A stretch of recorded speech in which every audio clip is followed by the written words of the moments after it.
I like the music. I'm a music freak.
Yeah, over there. Hi. My name is Thompson.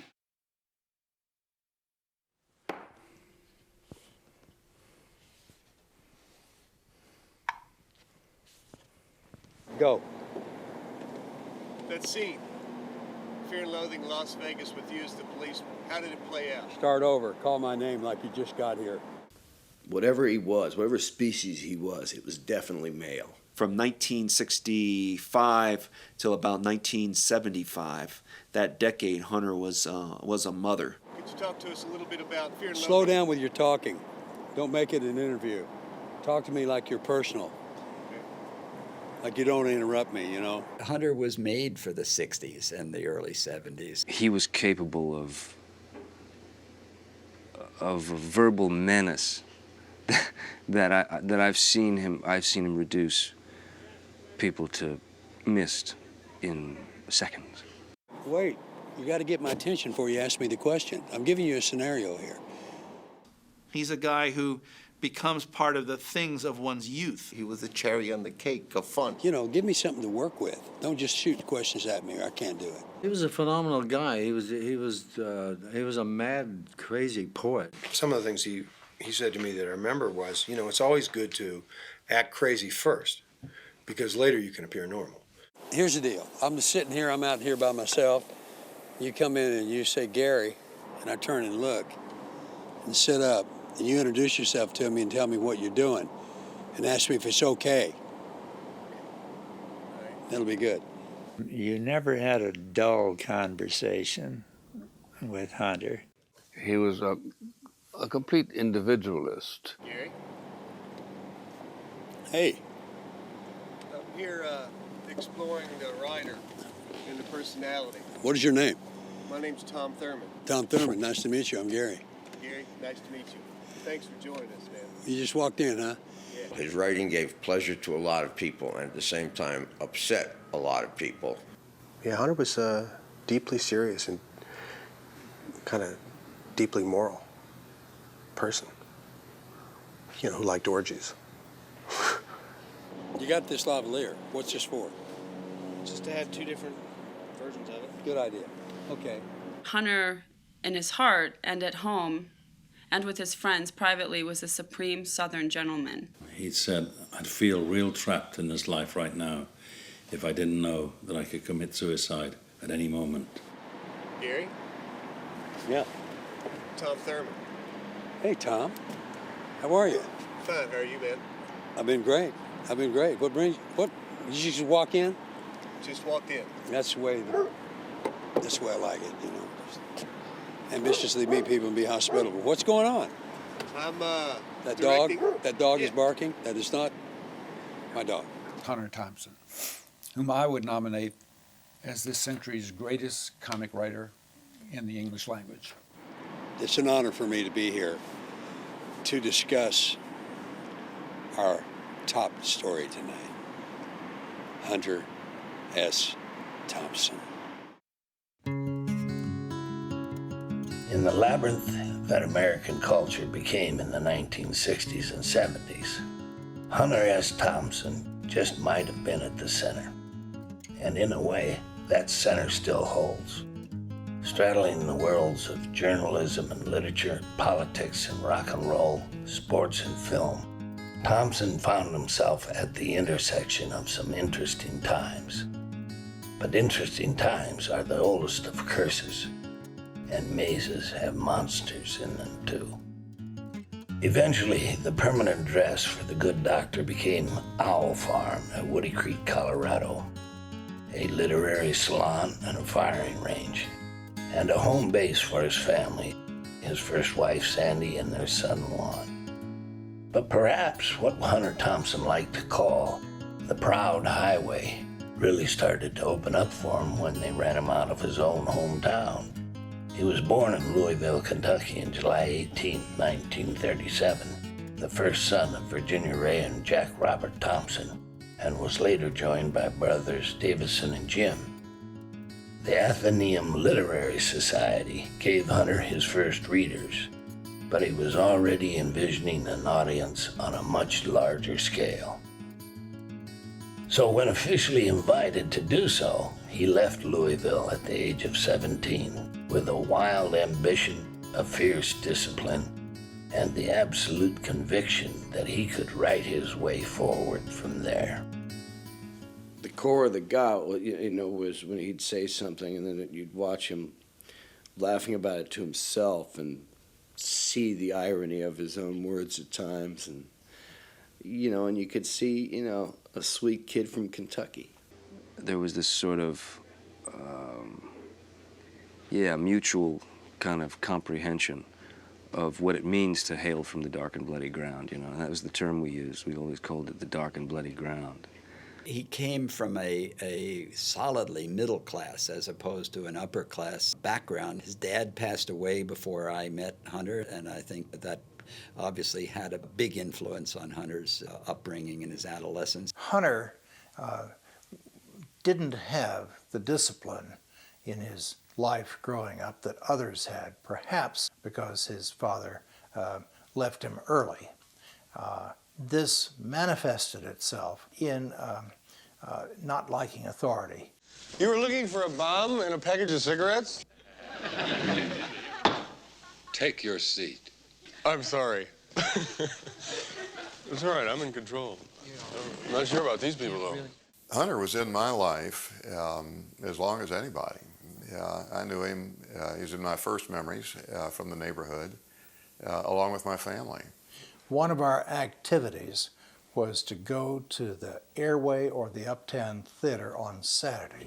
One of the characters was Lash LaRue, who did wonderful things with the bullwhip. He took all the guns out of the bad boys' hands.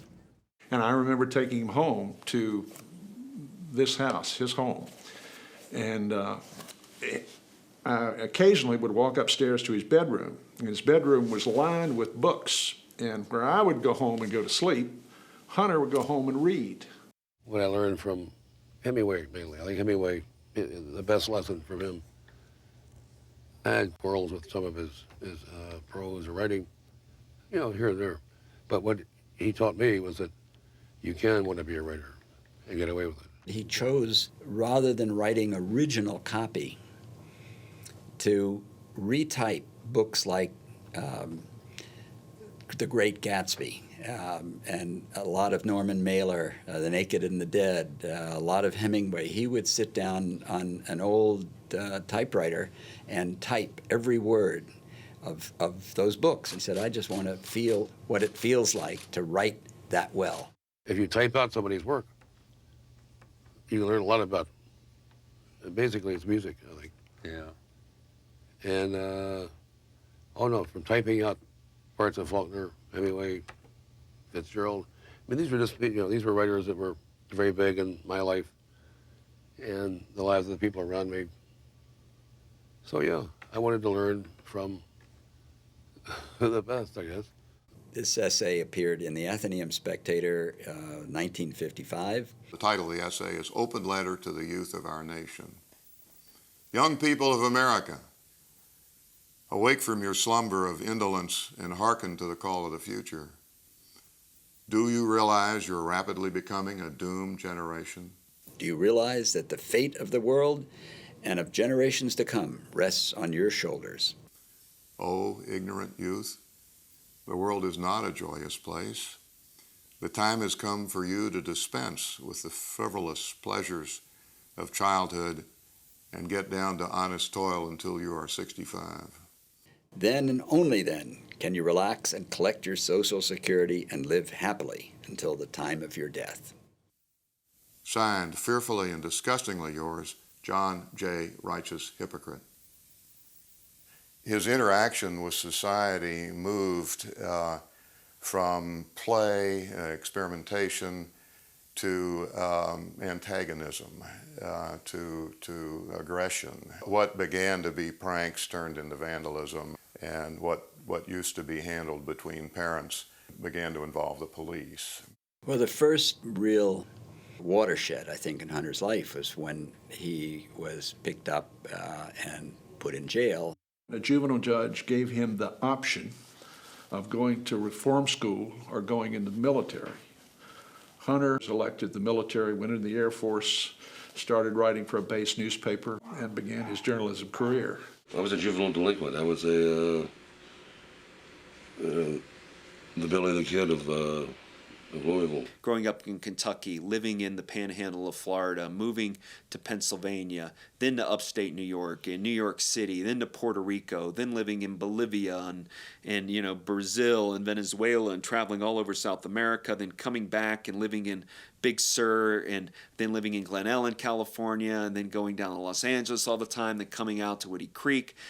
That's about as peripatetic as you can get. I was evicted from, fired from every job I had. And then evicted from every place I lived. So eventually, I guess in '72, I moved to Colorado. I finally had to buy the place because I couldn't move anymore. I had witnessed the start. I was sure of that much. But what now? What comes next? He worked out of his home base in Woody Creek for 30 or some years. He traveled often, for stories, but he always knew he had a place to come back to. It was a beautiful rural location where Hunter could get away with a lot of stuff you can't get away with downtown, like target practice, blowing up dynamite, blowing up cars.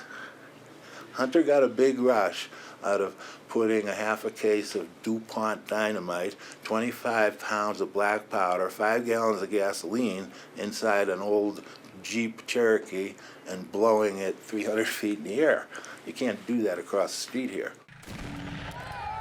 His first wife, Sandy, did a wonderful job of raising their son and keeping the bills paid and keeping the fire going while Hunter was running around and earning their living. Aspen had this reverse celebrity worship, and that's one of the reasons the Hollywood celebrities elected to come here. And Hunter, being a celebrity in the journalistic and literary world, was a magnet to them. People were constantly trying to have an audience with him, and Hunter would invite people up. And at any given moment in his kitchen, which was just like a salon, you could have a poet and an actor and a CEO of a company and a state senator. And Hunter liked mixing people up like that. Everybody made a pilgrimage to see Hunter Thompson at Owl Farm. He was like the Dalai Lama of writers. He sat in the same chair always by his typewriter. Not a particularly comfortable stool. By the typewriter in the kitchen. You could even arrest that damn jammer on that telephone. No, this is good. I got the. I know you're into this, you're getting it out, but tell me when you get tired with this. No. I'm getting tired watching you after listening to it. He never liked to be alone. He always had to be surrounded with people, and a dialogue would ensue. Now, if anybody wants to talk about any subject, I'm here. We have a question? I came to this valley in 1976 at Hunter's invitation, and stayed at Owl Farm, stayed in the War Room, and fell in love with the Roaring Fork Valley. It was the Aspen Woody Creek Center of literary and intellectual discussion. Herman Melville said right after the turn of the century, he said, genius around the world stands hand in hand, and one shock of recognition runs the whole circle round. Hee-haw, is that good? John Cusack told me he went over there one time, and he was expecting Dr. Hunter S. Thompson of Lore, and there was nothing going on. There was no booze out. And he said, you know, what's going on? I was expecting. He says, well, son, on the weekend there will be games. He said, do you drink? Do you shoot? And I said, yeah, sure. He goes, well, I've got some things to attend to, you know, a hideous rape case, affidavit I've got to, but do you golf? Sure. So he put me out and gave me some whiskey, a shotgun, and he had on his porch a game called Shotgun Golf, where he had, you know, back where the monument is now, he had a little, you know, green he had set up, and you'd take a bucket of balls and you'd hit the ball out, and if you could blow the golf ball out of the sky, then, you know, that was fair. So it was kind of a pitch and putt with shotguns. He always had his home base in Woody Creek. Any time in his life, whether he was traveling or not, he always had a sense of a home base. During those years when Hunter was spending day after day on airplanes, checking in and out of hotels, interviewing people who were on the front page, he wrote this: "My main luxury in those years, a necessary luxury in fact, was the ability to work in and out of my home base fortress in Woody Creek. It was a very important psychic anchor for me, a crucial grounding point where I always knew I had love, friends, and good neighbors. It was like my personal lighthouse that I could see from anywhere in the world, no matter where I was or how weird and crazy I got. Everything would be okay if I could just make it home. When I made that hairpin turn up the hill onto Woody Creek Road, I knew I was safe." The word is gonzo. It helped push Hunter Thompson into prominence, and it dogged him to the very end. He created a character, an attitude, a voice, and arguably a genre to deploy it, an audience to enjoy it, and an entire era to go along with it. At a pivotal moment in the American experience, he minted sentence after sentence that were more furious, funny, and just plain fast than anything else you could get. Many of us discovered him in Rolling Stone magazine, where Thompson formed a fruitful but combative relationship with editor Jan Winter. But the real birth of Gonzo came in the spring of 1970. To find his working method rendered whole, Thompson would have to return to Louisville and make the acquaintance of a seemingly buttoned-down Welsh illustrator named Ralph Steadman. The piece was called "The Kentucky Derby is Decadent and Depraved." The collaborations and the co-conspiracies would continue to the end. From 1965 till about 1975, that decade, Hunter was a mother. In 1970, Ralph Steadman, naive English artist, came to Kentucky to meet up with a Southern writer and interpret the Kentucky Derby. He knew nothing of Hunter. Hunter knew nothing of Ralph. And they kind of met, and it was a drinking binge. That was my first visit to America, and I hit a bullseye. First time I found the most strange man in America. You know, it could have been anybody. You know, sort of a writer. Might have met Tom Wolfe. When I wrote the introduction to the new journalism, which was kind of my manifesto on nonfiction, and I included him as part of the band, and his response was, "No, I write gonzo." If you're thinking about the Cultural Revolution, the upheaval of the late 60s, early 70s, he was not only reporting it, he was part of it. I am a professional journalist, and I know the difference between a secondhand story and one of aggressive first-hand involvement. What we were looking for in the Kentucky Derby was actually the decadent, depraved face of the Kentucky mint julep crowd, you know. And he injected himself very much into his reporting. So the stories and he were almost one and the same. After a week of wanton excess, the two of us went through it all, got ourselves in such a hell of a state, and looked at ourselves in the mirror and realized there's the decadent face. It was us. I feel like a prisoner now. Not a prisoner, an embedded journalist. He ended up talking about us. So he had started to invent a scenario for his own kind of writing.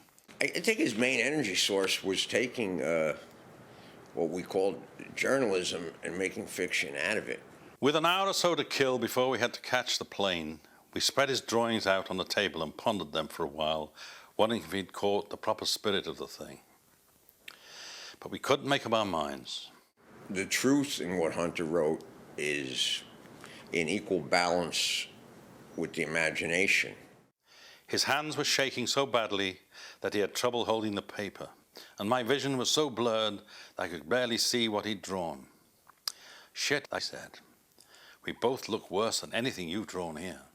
Where fact ends and where imagination takes over, you know, we never know. We came down here to see this terrible scene. People all pissed and out of their minds and vomiting on themselves and all that. And now, you know what? It's us. Well, all right. So much for that. Good. People ask, did he write fiction? Is it fiction or is it journalism? You know, there's this big blur that he occupied and even seemed to map. I don't know if there's anybody who was a bigger influence on the way artists and thinkers and journalists saw the world. He'll tell you the truth, but he's going to tell it to you in his own way. And because he is bodily so present in the story, you know, as a human being, enough to trust his voice, but also distrust and be skeptical at the same time. Madness. It made no sense at all. I desperately needed the facts. And he thought, why should I write about something that's sort of less than what I could write about if I don't include myself as this sort of big potato in the stew? You know, I like to say that. You know, there's like a giant potato in the stew, and the giant potato in Hunter's stew was himself. The important thing was that there was no story until he got involved in it. He really wasn't interested in the actual nuts and bolts of a story unless he was a part of the story. It's sad. But what's really sad is it never got weird enough for me. He provoked a situation in order to get a reaction. And once he got a reaction, he knew where he was. I moved to the country when the boat got too crowded. Then I learned that President Nixon had been eaten by white cannibals on an island near Tijuana. For no good reason at all. What he was an exhibitionist and a man of enormous syntactical resources. Most people can't handle the action on whatever they choose or have to call their own turf. And the few who can usually have better sense than to push their luck any further. That was always the difference between Muhammad Ali and the rest of us.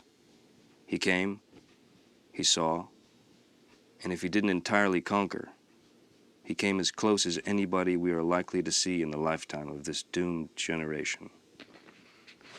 Nice piece. I think he was kind of a beacon for dissent, you know, throughout his whole life. He was a place people could turn to get a moral argument from a immoral outlaw. I was a good criminal at one point, and probably still am in some ways. I said he was a fascinating sociological phenomenon, in part because of his capacity to attract so considerable a following. Obviously, one of the things I have to appreciate about America, if I didn't, I'd be stupid or insane, is that for good or ill, I can function here. He was an old-fashioned anarchist. He did not believe in institutions, did not believe in, and that meant he didn't believe in even the institutions of the counterculture. I don't think that there are many societies or social political systems where I could function the way I am now. And perhaps a lot of people would think it's much better. That's the best argument for destroying the system, that it gets rid of people like me. He had a sense of drama. His exaggerations, his hyperbole, his utterly unbelievable itinerary. So in that sense, he expedited people who were looking for dramatic potential. No one categorization covers this new form unless it's Hunter Thompson's own word, gonzo. If so, in the 19th century, Mark Twain was the king of all the gonzo writers. In the 20th century, it was Hunter Thompson, whom I would nominate as this century's greatest comic writer in the English language.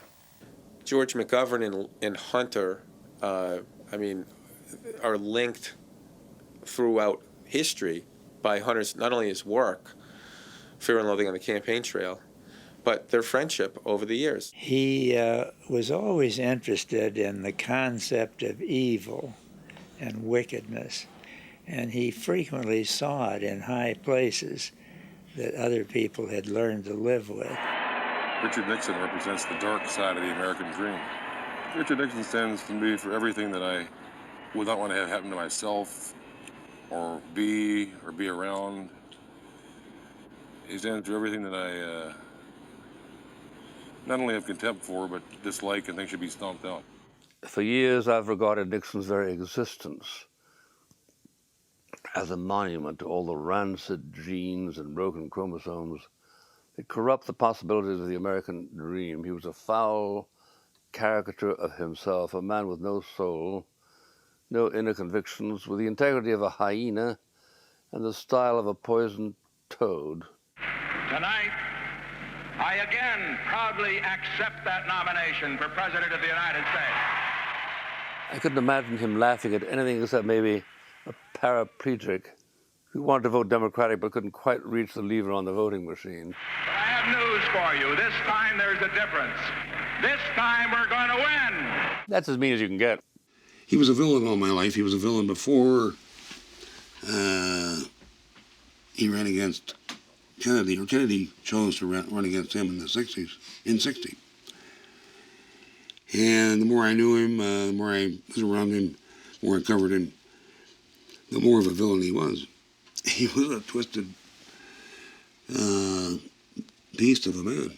There's no question that Hunter shook up the establishment, including the establishment of journalism and political reporting. And he deliberately did that. He thought they needed to be shaken up. I've been with Hunter when other journalists followed him around like puppy dogs, serious ones. And it was like he had some magic that they wanted to capture. The original Vegas, if you get the old Rolling Stones, says by Raoul Duke, because Hunter was afraid he'd get fired for writing that kind of subversive, drug-induced, hallucinogenic, crazy gonzo prose. Fear and Loathing on the Campaign Trail was always mystified me because it wasn't about the campaign, it was about Hunter. When Hunter's book came out on the campaign, Frank Mankiewicz said it is the most accurate and least factual book about the campaign. Politicians were hateful creatures that needed put in their place, looking for somebody, a shining light, Jimmy Carter, or in 72, George McGovern. Hunter had a rare and original insight into the underlying forces that were operating in that campaign. Human times are what they are, and the need for a poet to kind of name the times is always there. But it's such a rare gift when one comes along that you actually do sort of look, down the highway and you see Hunter Thompson. Yeah, there's a certain kind of cold-blooded quality in those people, which I can recognize and deal with in other people, but I don't think I have it myself. Well, maybe I do. Maybe that's why I can connect with it. Kids in American colleges don't care about Kurt Vonnegut and Norman Mailer and Nelson Algren. They care about Hunter Thompson. And he was able to kind of recreate a whole new audience for himself in the last decade of his life. Just as Hunter Thompson intuited the last days of the 60s as the end of the beginning, something about the late 70s must have felt like the beginning of the end. And Hunter Thompson had always been a movie waiting to happen. Released in 1980, Where the Buffalo Roam appropriates the life of one Hunter S. Thompson, from the campaign trail to the Super Bowl. Hunter's hottest property at this point was himself. Hunter S. Thompson contained multitudes, and Bill Murray caught a lot of them. Whatever its drawbacks, the film established Hunter as a bona fide pop culture icon, an action figure for the underground. In today's culture, the writer is not on a lot of people's radar. Be proud, man. You're becoming a famous writer. The famous Dr. Gonzo. The writer who used to be the most prominent, sort of the top of the food chain, the cultural food chain, has slid in the pop culture food chain. I think I better tell my readers right now that I'm no longer responsible for anything that I write from this point on.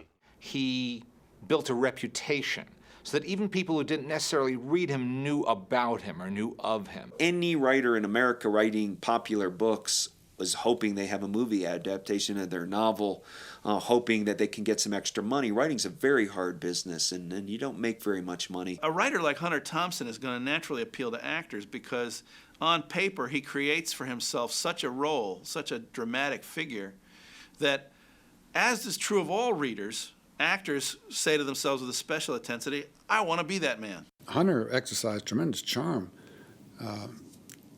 over people when he first met them, and I'm sure he just floored people in Hollywood. In 1976, Hunter Thompson wrote an essay about Oscar Zeta Acosta, which was optioned by Universal under Tom Mount, and that became Where the Buffalo Roam. The film really was the building of the foundation of the cult around Hunter Thompson. I'll just lash together a few raw facts. A little bit of old Negro wisdom. This nightmare is over.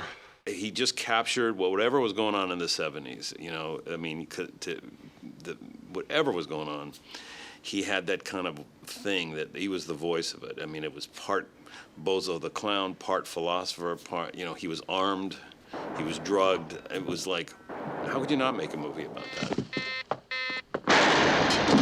I was the second choice.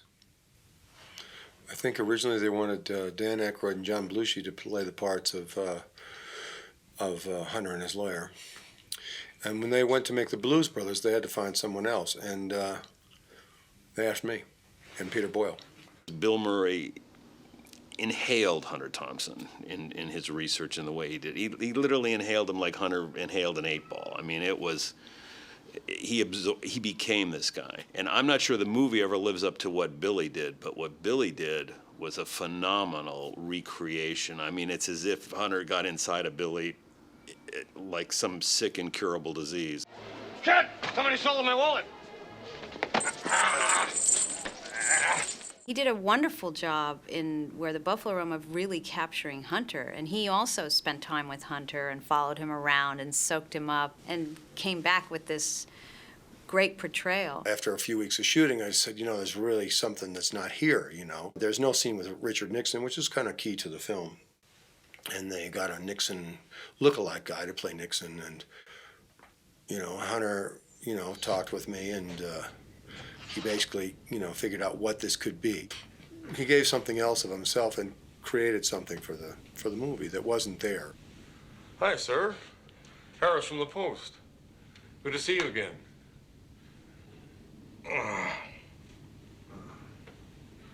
Can I get anything for you, sir? Well, how's the family, Harris? Well, the family? Well, that's bad news. The Screwheads finally came and took my daughter away. Let me ask you a question, sir. What is this country doing for the doomed? Art Linson was a first-time director. He's working for a big studio, and John Kay's screenplay feels obliged to try and kind of explain Hunter Thompson in earthly terms. So gives him an office and a kind of boss to report to, who's kind of a caricature of, the Rolling Stone and Jan Wenner, Yeah. Marty, where the hell you been? We're looking all over for you. You are not registered at your hotel. Your rent-a-car is reported stolen. Personally, I couldn't give a shit, but you owe me a story. Is it due? Am I late? The field day also involved having Art Linson as the director because he didn't know how, he'd never directed before. We took a crash course on the clock, but we kid. Part of it was that there was this freedom, and because Hunter was sort of hovering around the whole production, there was always this feeling that, if Art didn't do right by the production, there'd be serious retribution. Bill Murray's performance in Where the Buffalo Roam is one of the few things that remains impressive about the film. The other is Peter Boyle's. Peter brought some sort of solid reality to what was basically, a lighthearted comedy. What have you done? Gee, she was just fine a minute ago. Oh, I'm eating her cookie. Cook, the bat here is Carl Laszlo. As your attorney, I advise you to leave this room at once. He really did believe in the way you treat your fellow human is the way that you're going to get it back, And the people that don't do it have to be told. The key aspects are all right there in the Fourth Amendment. Great, Fourth Amendment. A basis in reality, that's good. Including the need for probable cause. Probable cause? Yeah. All right. And the right for people to be secure in their homes, free from illegal search and seizure. I mean, that's it. That's the big one. It's the fucking Constitution. One of the things about Where the Buffalo Roam that makes it valuable is that it's a time capsule. This is how Hunter Thompson looked on an April morning in 1980, because this is how you try and explain him to your parents. This is how you try and explain him to a mass audience, because he was still pretty much a cult figure at that point. Come on, Bronco. We're celebrating. Come on, the story is finished, man. Don't get weird on me now. I think in looking back on it, it's a nice little moment of capturing the late 70s in terms of a wacky look at what we were looking at 30 years ago, at this guy who was real and vital at the time, and trying to put him in some sort of cinematic context. When you have to make something that's going to last a long time, you have an extraordinary obligation to be at your best. Hot damn. So much for the facts. I remember thinking that Bill Murray was brilliant as Hunter.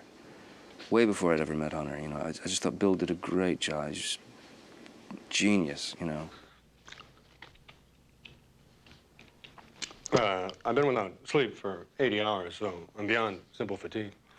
The hallucinations have stopped, finally, thank God. But my adrenaline reserves are burning out, and I'm staring straight into the face of a total psychotic freakout. His literary work is going to have to speak for itself. I can't be a writer in a movie. I can't write in a movie, but I felt like I had to respect his code. Golly, you hear a lot of savage and unnatural things about people these days. Well, Laszlo and Nixon are both gone now. But I don't think I'm going to believe that until I can gnaw on both of their skulls with my very own teeth. As the 1980s staggered into the 1990s, actors as a species were increasingly drawn to Hunter S. Thompson, a true friend and the rawest of material. One of them was Johnny Depp. The two shared more than just Kentucky roots. They became partners in crime and cinema. Disappearing into Hunter on film was both an honor and a threat. Johnny rose to that challenge by taking that chance. So in 1998, Fear and Loathing in Las Vegas finally made it to the big screen. It would have been easy to drown in the undertow of the wave Hunter had so famously written into life. But they tried like hell to get it right. The first time we met, it was like the first thing we connected on. It was like, a brother from, from the same soil. That was our initial buzz, Fear and Loathing in Las Vegas is about this larger-than-life, self-styled larger-than-life character going to America's larger-than-life city, capital, Las Vegas, and indulging in excess of every kind. I think we might be able to squeeze you in, sir. It then becomes a question of whether you want to share in that pageant of excess. Suddenly, there was a terrible roar all around us, and the sky was full of what looked like huge bats, all swooping and screeching and diving around the car. And a voice was screaming, "Holy Jesus, what are these goddamn animals?" He had a romance for the sense of the open road. I mean, the romance for Hunter was a convertible and a pipe full of marijuana and a bottle of Kentucky whiskey, and you drive off with the top down into the great American sunset. One thing about the movie Fear and Loathing in Las Vegas is that it does kind of represent Hunter's life in a way. I mean, it was on the move constantly. You see that in the movie Fear and Loathing in Las Vegas, the constant action, and you can kind of get a sense of what it would be like to be Hunter Thompson. In the case of Fear and Loathing in Las Vegas, he's trying to go out to the heart of the American dream. He's actually trying to penetrate the heart of the American dream at a moment in present time. Who are these people? These faces? Where do they come from? They look like caricatures of used car dealers from Dallas. And sweet Jesus, there are a hell of a lot of them at 4:30 on a Sunday morning. Still humping the American dream. Producing Fear and Loathing was a crusade, was a cross to bear, a cross that I carried for more than 10 years. Even though it took so long to get it to happen, by the time we made it, it felt like we were doing it just like gonzo filmmaking. Johnny told me, see, before they made that, he was living in Hunter's basement. I think he got Hunter down, pretty good. I know they were really close. I was living in his basement, so I was his partner in crime. As his partner in crime, you became the surrogate, Dr. Gonzo. It was a magical time. I think that that's the mysticism of acting. You seek to become more than you are. Hunter Thompson, as in the role that he created on paper, I think holds that invitation out to a lot of actors, and I think to Depp in particular. I had all that time with Hunter. It made it all the more easy to become him. Our trip was different. It was to be a classic affirmation of everything right and true in the national character. A gross physical salute to the fantastic possibilities of life in this country, but only for those with true grit. And we are chock full of that, man. I got a phone call from Bill, and I said, "What's going on? What's the matter?" And he said, "Nothing, I just wanted to talk to you, because I understand you're going to play Hunter. If you're going to play Hunter, and he seeps into your skin, you will always find yourself becoming him at one time or another for the rest of your life, probably." Why not? I mean, if the thing's worth doing, worth doing right. The best part was that I had a kind of secret chuckle that I had these two beautiful heartthrobs, and I had turned one into a bald guy and one into a fat guy. He just fell in love with Johnny and Benicio, and here they were playing him and his friend Oscar, and this whole world was coming alive again. Are you prejudiced? Hell no.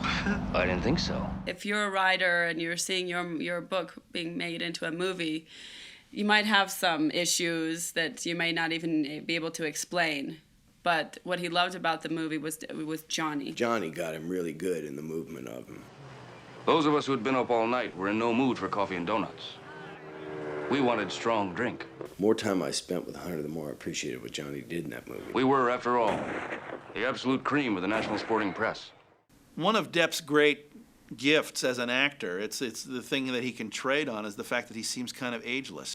And that spirit that's in him is very akin to Hunter Thompson. Johnny Depp is the ultimate risk taker. Johnny Depp can breathe and make you laugh. He'll do anything. He had a very particular way of talking, and I think Johnny does a terrific job in the film. Yeah. Really? All right. Yeah? Why not? Yeah. Oh, yeah. Anyway. Yeah. Johnny Depp is able to be ironic within a role without mocking the person he's playing. That was headquarters. They want me to...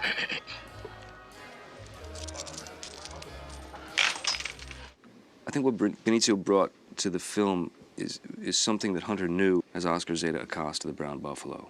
He spoke about him as one of the most, loving, sweet, sensitive, smart, funny, but dangerous. One of the most dangerous individuals he'd ever known. So I believe that's what Benicio brought beautifully to the role. My other favorite moment comes late in the film, which is when he's saying goodbye to Dr. Gonzo. Dr. Gonzo is running up into the airplane, and he says, There he goes. One of God's own prototypes. A high-powered mutant of some kind, not even considered for mass production. Too weird to live and too rare to die. I just love that. We had looked around for someone to play the cop. I don't remember exactly what it was. Gary? Oh, yes, I do now. Terry Gilliam and I had met before Fear and Loathing. And he called me in to play a highway patrol. Hey, good morning, how are you? All right, man. He was driving wild, out of control, stupidly. And I got him off the road and pulled him up and stopped him. And he got out of his car, I got out of mine. Hi, how are you? Just what in the hell did you think you were doing? I want to know. Walk around. What do you got in here? You got light bulbs, you got soap, you got towels? What are you, a traveling hotel? What is this? What are you carrying 2 cases of soap for, son? I want to stay clean. That's the end of the scene. Terry Gilliam, who is dressed like an Arab sheik, sitting halfway down the hill because the crew couldn't sit up with us because we're on a hill, and he didn't say cut. So I simply said, May I have a little kiss before you go? I'm very lonely here.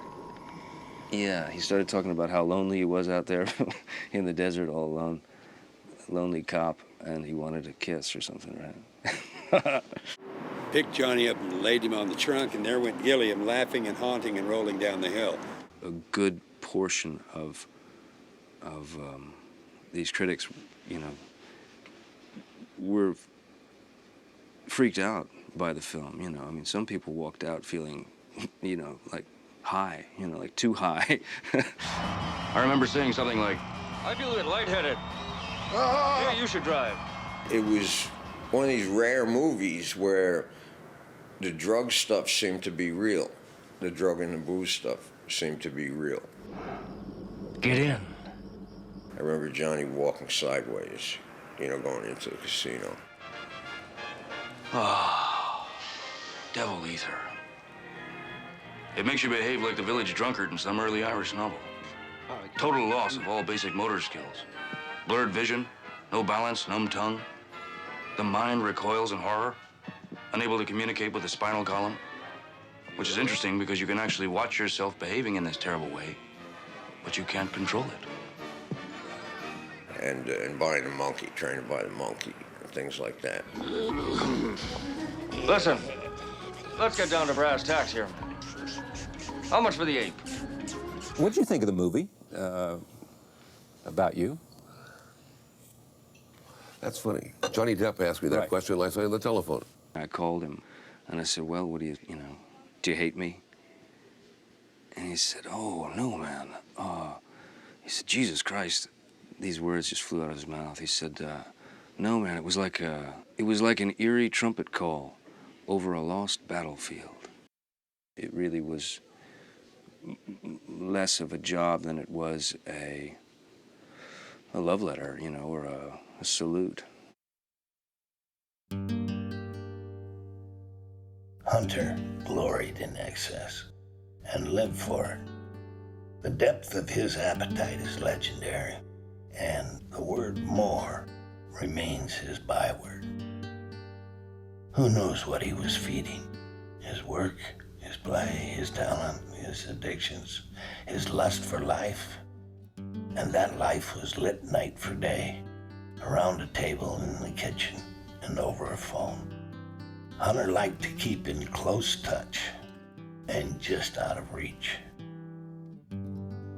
Woody Creek became the center for the maze. For Hunter, the world might be getting a little less interesting all the time, but it was more interested in him than ever.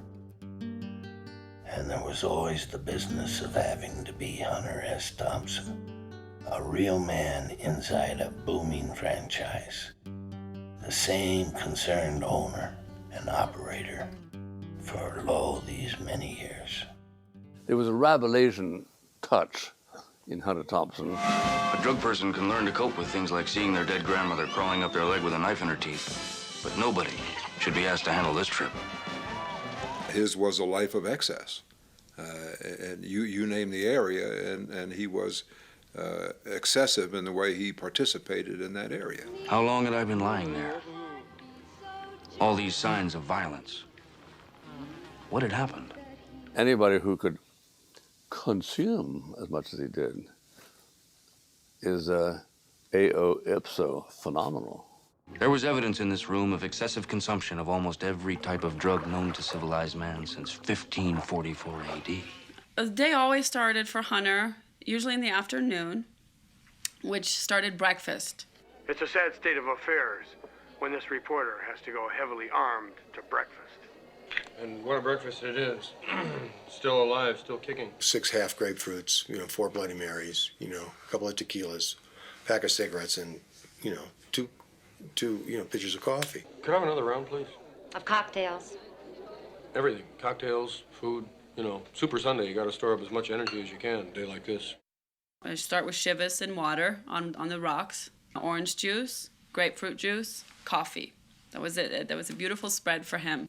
He'd order 3 or 4 entrees and eat one of them and maybe eat half of another and say, can you box those up and I'll take them home. And there would be in the side what he had for every day for years. Fruit. It's all fresh fruit, berries, apples, bananas, covered with a layer of Jell-O and gin. It was not unusual for him to order most of the things on the menu. 2 more club sandwiches. 1, 2, 3, 4 shrimp cocktails. And 9 fresh grapes. He ordered 4 margaritas and 6 bottles of beer. I think if he had actually consumed all the stuff he claimed to consume and done the things he did, he would have killed himself when he was in his 20s. Yeah, I'm an addict. I may have an addictive personality.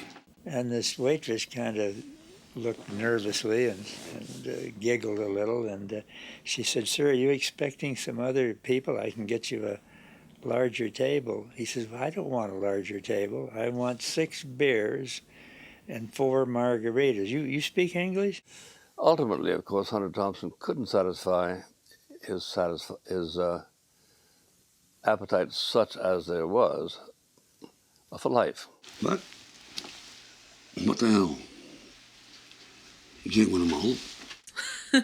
Hunter spent most of his time on the phone, processing, planning, debating, debating with friends on the phone. The curse of Wano, you came out to cover the Honolulu Marathon when Nike...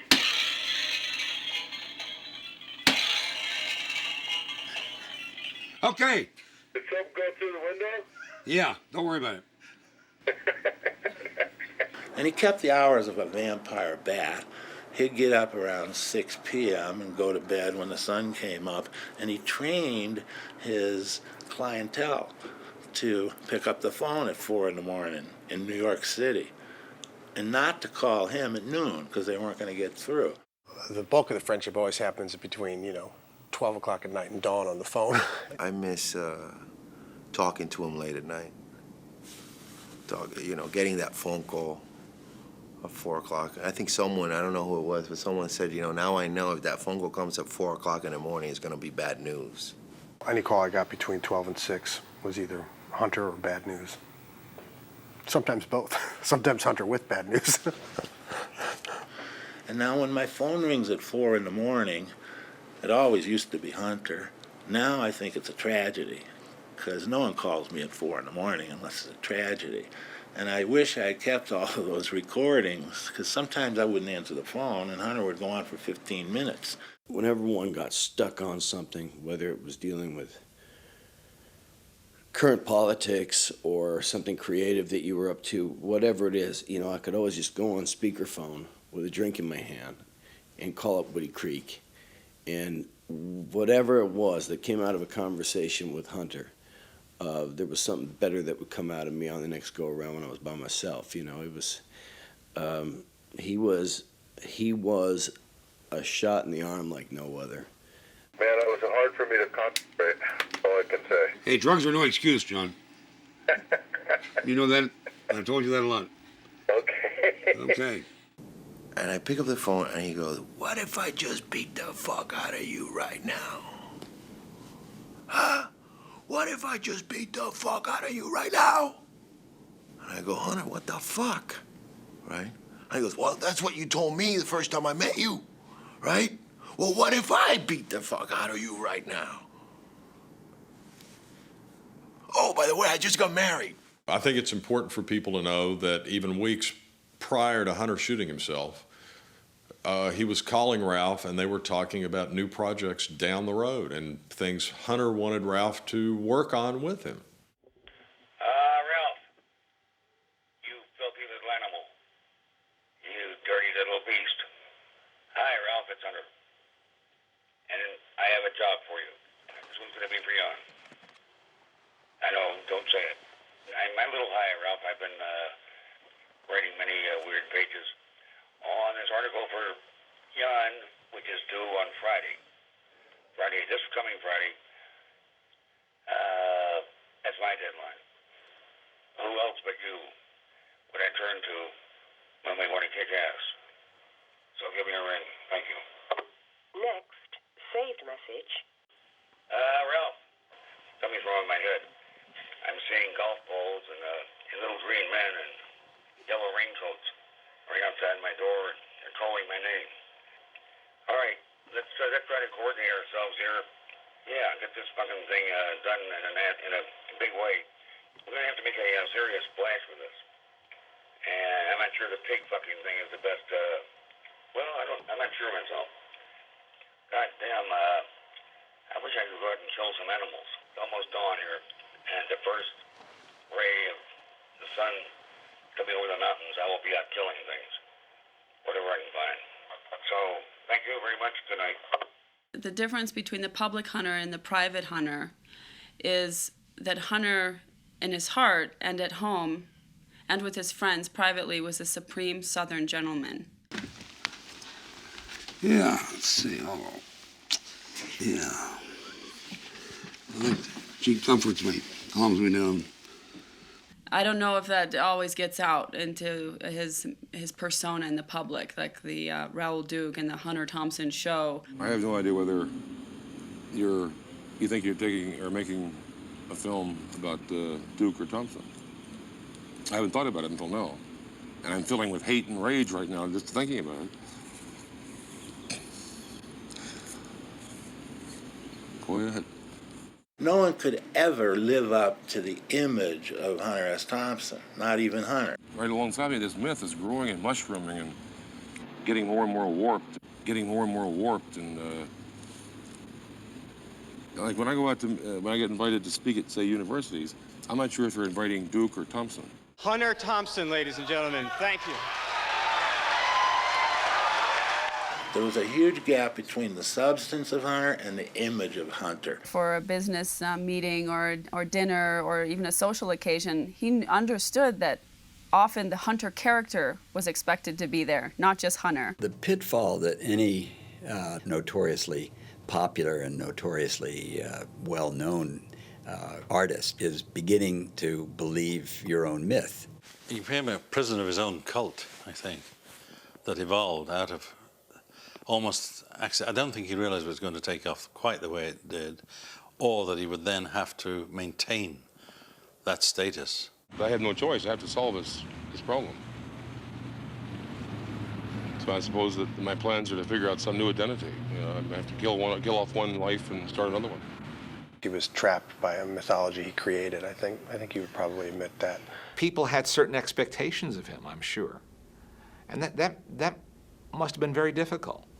That must be very difficult to have to live up or live down to what people think you're going to In my case, you know, I hate to advocate drugs or liquor, violence, insanity to anyone. But in my case, it's worked. It's possible that the compulsion to be Hunter Thompson in every situation backed him into a bit of a corner. I'm not sure who to be. I suppose that my plans are to figure out some new identity. His self-hypnosis was a part of his attraction. This is what people wanted, what they expected, and what they got. He just had to live up to this goddamn caricature, really, that he'd made for himself. And to live up to that caricature became the strain that I think started to lose its fun. The wild, crazy man, drug addict, this was what people bought. This is what people wanted. This is not what Hunter wanted when he was younger.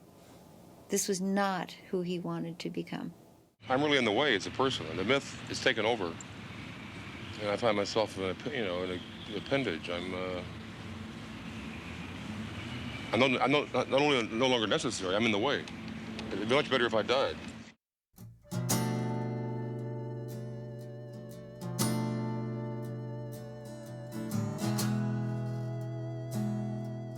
On the 20th of February, 2005, Hunter S. Thompson killed himself.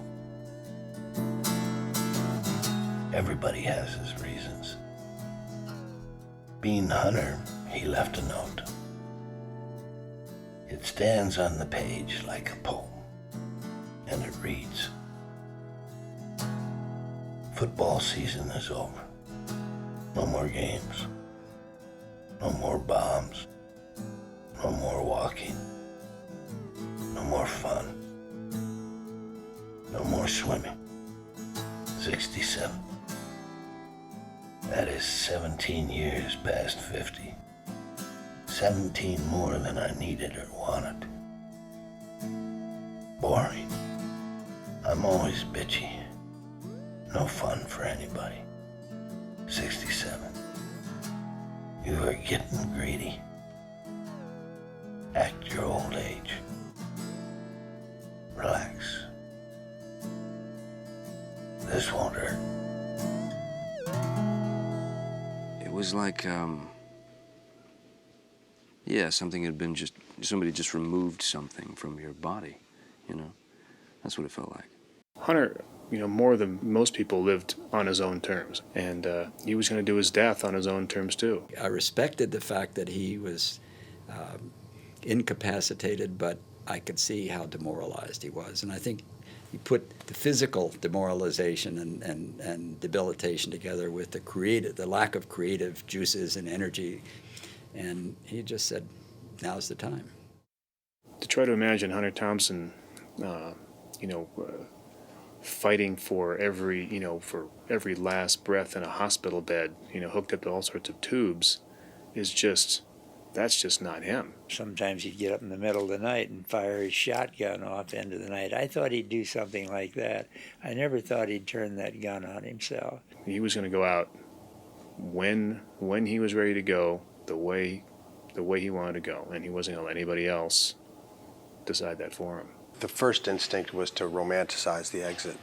It wasn't completely a heroic ending for Hunter. But on the same token, no one ever told Hunter what he was going to do or how he was going to do it. By the code by which he lived, which included Hemingway's code, there is a moment when you ask what's next, and you ask it with totality, and you reach a fullness where you just have to go. One thing we can never do is completely get inside another person's head.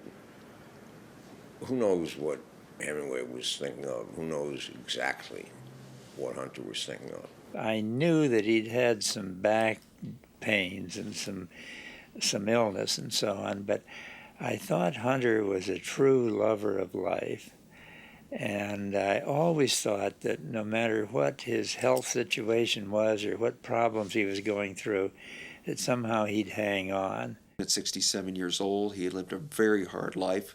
He drank regularly since he was about 10 or 11 years old. And as somebody who had things like knee problems and hip replacement and had a number of medical ailments, and he did everything he kind of wanted to do. Hunter could have had a responsible vision of saying, I've done my work here, and I know it's so good where I'm going. I'm on my way. Now that he's gone, and he's been gone for a year, most of us that were close to him really feel the void. It's not as much fun, and it's not as interesting a world without Hunter. The whole point of Hunter was, as a messenger to us, was to take control of your own life. Don't be at the beck and call of an institution or let people tell you what to do. Freedom is about personal freedom, and you have the right to live and you have the right to die, and he wanted to die in the fashion that he did. I'm becoming copacetic with his absence, and one thing I'm really grateful for is the 35 years of friendship and intimate friendship that I had with that man, and I'll never lose that. Can't take that away from me. Hunter Thompson never acted his age his whole life. He was born old, and he remains forever young. Buy the ticket, he once counseled. Take the ride. But the ticket costs more all the time, and the ride gets a little slower, a little shorter every year. As giddy as Huck Finn at his own funeral, Hunter had been planning his memorial service for more than 30 years. Like his life, his death had to be this elaborate work in progress. When I got the news that Hunter had made his exit, I remember thinking almost immediately, the Cannon. We got to do the Cannon. There was a video, and I don't know who did it, but Hunter was standing, and in the background was this arched hillside, red clay hillside. And Hunter was describing his property and was describing what he wanted done with his ashes blown out of this Gonzo Fist tower. Oh, yes, it's in the will. It's all described. It's going to be a little hard to do, particularly with me gone. I love the face on the mortician. I think it'd be a nice monument. After the cremation, we put the ashes in a canister and shoot it out the top of the fist over the valley, and up, gets up about, say, 500 feet up, it explodes, and the ashes drift down all over here. And that's it. That's my funeral. He'd spoken about it when I first went to Owl Farm in 1972. For the first time, he'd said, I'd feel real trapped in this life right now if I didn't know that I could commit suicide at any moment. Well, it seems we're here today, I don't know, to discuss some kind of idea for a monument. Why? I think we want to get an estimate and that sort of thing. And we had spoken about it, over the years, he brought it up, every now and again, oh yeah, I gotta have I need the Cannon, that's how I gotta go. Is this something that you would want to do in the near future? It's written, well, I'm not sure. I mean, you're talking about something that maybe you want to do after you die, is what you're saying. That was 1977, when I went into this West Hollywood mortuary. But he said, what I really want to talk about, said Hunter, was my memorial thing. It's got to be a tall thing. A giant chrome sort of a cylinder, more like in a conical sort of round and tapering down to the top, at 150 feet tall, hollow inside. So how tall were you thinking, sir? I said, well, 150 foot. Oh, that's pretty high. Where do you propose to put this? He said, well, it's on my land back in Aspen. This rim of mountains is a giant valley 20 miles across. Is this property that you own now? Yeah. You see the top of the red cliffs back there? The edge of the property goes back over the cliffs. So I can do whatever. If I wanted to build a McDonald's, I could do it back there. Ralph, can you just draw a fist, to show what I mean? A red fist is going to be, but do that. And then I started drawing it as an ordinary fist. And he said, oh, Ralph, no, I've told you so many times. How many more times I got to tell you? 2 thumbs, Ralph, 2 thumbs. You got to bring that one over here. I told you 1,000 times for 10 years, you've got to put 2 thumbs in the fist. You put the other thumb. Come on, I'll put it on there because it's going to be on there in the end. I know somewhere in his crooked mind, I know that he knew that I was the only one, perhaps loyal enough, perhaps insane enough to attempt it.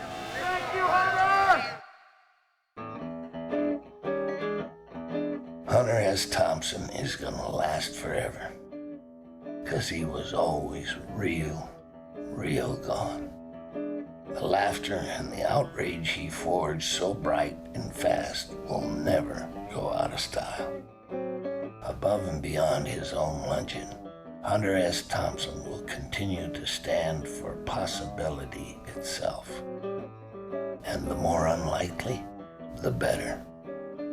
He gives us a reason to continue. Or at least a damn good alibi. Maybe it never got weird enough for Hunter, but he distilled that weirdness for the rest of us. Clarified it somehow.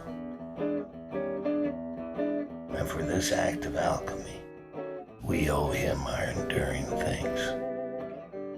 His legacy finally will be a sane voice in a mad world. Yeah, that would be very scary if the American public began thinking that, well, this war that we see, U.S. troops massing for assault on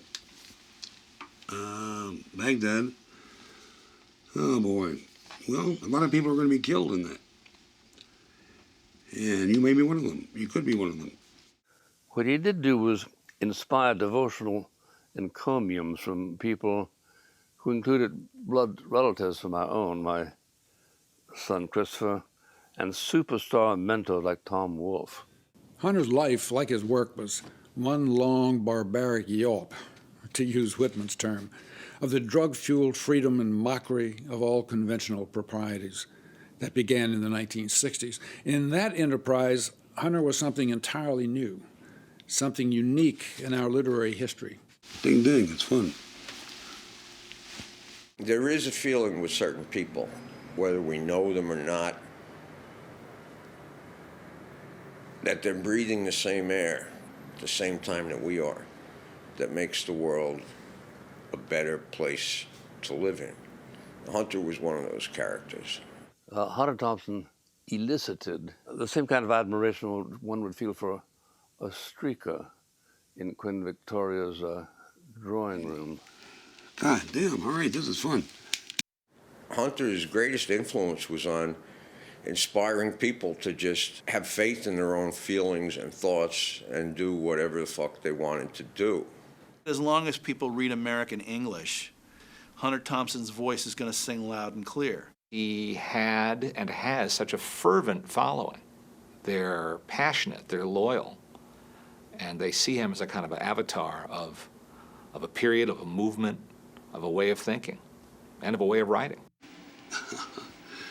Well, this is a groove of some kind. Him as a person, as a friend, as a human being changed my life in so many different levels. First as a writer, as an author, as a, author to a reader. Me being a huge fan of his work, that changed my life. 50, 100 years from now, people will study him. He knew it. He saw it. He wasn't just a guy on a soapbox. He was a guy on a soapbox who inspired people and touched people and amused people. In this war, it's a case of wasted time and wasted energy. What is possibly in it for a person fighting on the front lines? What is in it for them to assault some Muslim somewhere in a house in the city? Like, if I were there, I would have to think, well, what's in it for me? I'll be a good soldier. I can hear my father's voice, and I can hear a few other voices that have years since gone on somewhere. I have no concern that I'm going to lose track of Hunter's voice. You look at Hunter's best stuff, it's all a search. He's looking for something. And the blessing of it is he's having a hell of a time as he does it. Hi. I've been away for a while. Yeah, I got pretty excited about these handcuffs. I think Hunter was always a viable alternative for those who could find him. And it was good that we had him for as long as we had him. You pick up any of his writing, and man, you can hear that voice as clear as it's sitting next to you. You know, he left it hot damn. This is going to be a big reach into the ether. Dear Hunter, I regret that we never got to spend time together, just the two of us, talking for hours about everything. Like, what's the answer? There is none. And existence and everything. Anyway, I'll see you soon. Be well, and here's a little line from a Vietnamese monk, a Buddhist monk, Thich Nhat Hanh. The tears I shed yesterday have become rain. You are loved. Harry Dean. I am a roadman. A what? A roadman. A roadman. For the Lords of Burma. Yeah. For the Great Hall. Yeah. I know what happens to you, me, and everyone else when they supposedly die. It's a passage around the Great Loop. I was going to sing it at the ceremony, but somehow or other they forgot, and so I'm going to sing it here. Oh, Danny boy, the pipes are calling from glen to glen and down the mountainside. The summer's gone and all the leaves are falling.